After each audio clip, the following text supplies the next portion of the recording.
One is there any benefit to being a part of the Pan Am Games if they're actually not going to occur in the city of Hamilton?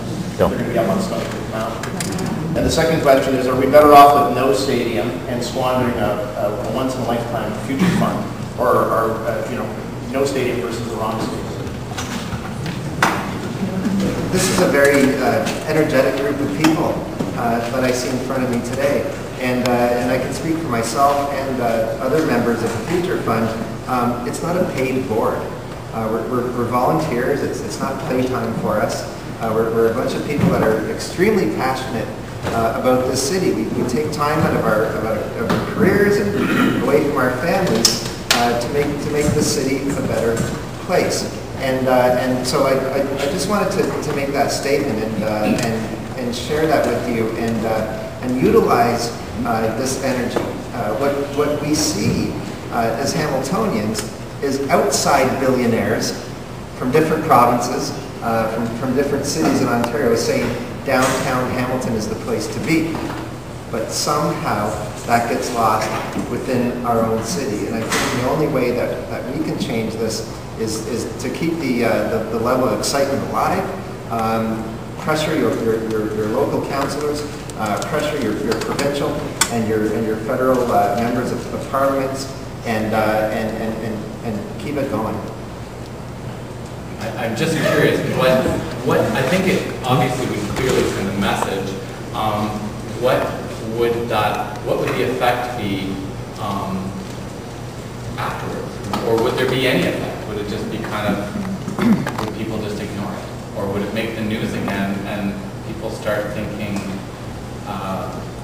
maybe politicians at the provincial and federal level start thinking, my job might be at stake on this. And not that our local politicians aren't doing their job, but they might be able to continue to put pressure on. I don't know. I'm asking you.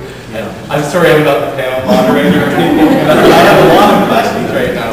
Yeah. Well, I guess, Drew, in response, I think given the decision by the federal government, I don't know how much impact that would have to vote for the West Harbour. I mean, some councillors might even do it because it doesn't matter, and they're actually going to vote for the East Mountain, but now they're going to jump on the West Harbour and fall on their swords. Maybe I'm getting a little bit cynical in my old age,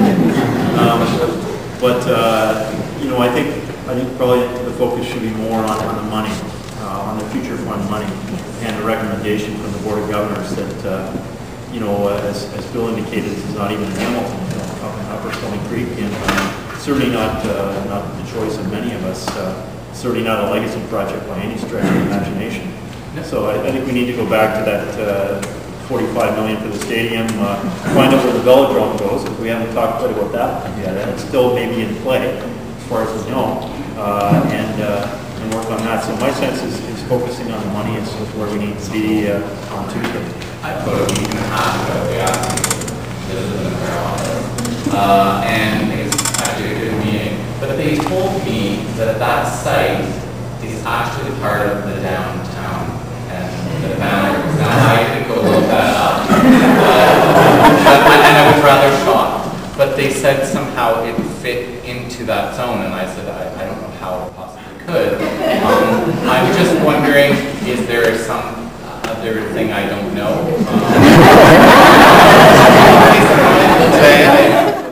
Council has in the past flip-flopped some of the decisions that the Board of Governors has made about where to spend future fund money. So there's a risk of that coming into play at the council meeting. But do the provincial or federal governments have any legislation over how the future fund money is spent at this point? Keep the pressure on our city councils to make the right decision. We have full control over that decision. Questions for both sides, and I came to debate to really, by the end of tonight, to make hardcore really choice. Of course, I'm on the side of city building, but I wasn't sure if that's the only way. Maybe I should hear from it. But hearing what happened, which shocked me just a few minutes ago, that I do have a clear side now.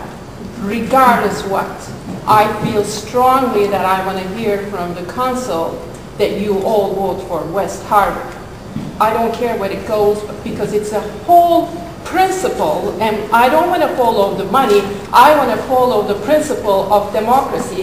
Who is really in charge of our own life? Even if we follow the money, Brian, federal money, provincial money is ours as well. Who says that I just have to keep control of future fund? How could it be so there, like, I can't believe I live in Canada in this thing and just couple people there pull the plugs and then we all have to follow and look for a tiny little other option. It can't be. It's not that important that even we get kicked out of Pan Am game. Who cares? Let's get in charge of our own future, our own destiny, and utilize all this wonderful effort to politicize the city and send a message out to everybody. And if you don't all put a clear position, well, let's work for elections. And I hope there is such a thing that we can show everybody that whatever the majority wants, or call for a referendum. I don't know. I don't think we can just focus on this and accept that's what we have been told from the top and show absolutely no objection to anything or just talk between ourselves. And I think that leadership has to come from the council.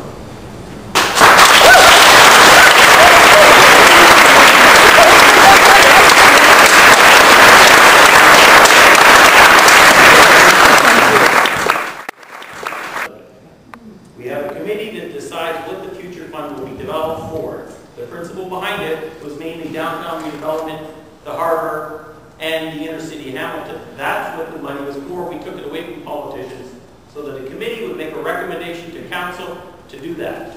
The interesting thing that I find here is that they want to move this up to the East Mountain. The only purpose, the only single reason that you want to put it up on the East Mountain is parking revenue. It takes away from Ivory Stadium, the little kid who sells refreshments, little old men and old ladies who are making a few bucks parking cars on their driveway. That's taking money out of the Ticats pocket, and they want it. They want to pay acres and acres of farmland out there. Even if they put a high-rise parkade, that would make more sense than paving all that farmland. I don't know if anybody saw the recent rain lately.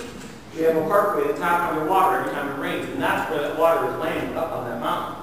So that was a perfect reason for the OMB to get involved. Heritage Green, the Red Hill Expressway, nobody could build houses up on the East Stony Creek area, so the expressway was put in because there wasn't enough road infrastructure to disperse those many cars out of those housing stock.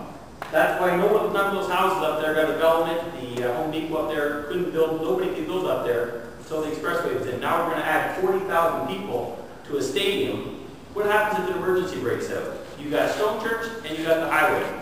How would you disperse if there was a collapse of the stadium, a fire, a riot, whatever? How would you disperse that type of thing? So that is a bad situation. At least in the inner city, we've got lots of roads to disperse people.